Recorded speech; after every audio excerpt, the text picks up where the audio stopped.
Good day, faith friends. I am Russell May Mauyon, your gospel sharer for today. And our gospel is John chapter 12, verses 44 to 50. Jesus said, I have come to the world as a light so that no one that believes me should stay in the darkness. The question is, how serious do we take Jesus' words? Pinaniniwalaan mo ba ito? Nagagawa ba natin ito na i-apply sa buhay? O baka naman naliniwala lamang tayo sa katotohanan na nagagawa natin ito? Magtataka tayo, bakit ba kahit may liwanag naman ay mas pinipili ng taong manatili sa dilim? The answer is simple.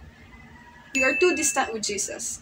Kinikilala natin si Jesus, pero hindi naman natin ito naisa sa katuparan. Dahil ang katotohanan, kung talaga na naisa sa katuparan natin ng mga salita ng Diyos, makikita ito sa ating pamumuhay, sa trato natin sa ibang tao, at paging sa ating mga sarili. Magnilay tayo dahil dadating ng araw na tayo ay hahatulan at kung may makakapagligtas man sa atin, walang iba ito kundi ang Diyos lamang. Hindi tayo si Jesus at kailanman ay hindi magiging siya. Pero we do have the power to share Jesus' love, forgiveness, care, and acceptance. Sa atin nagsisimula ang pagbabago. We learn and grow from His words. So ask yourself, how will I do that today?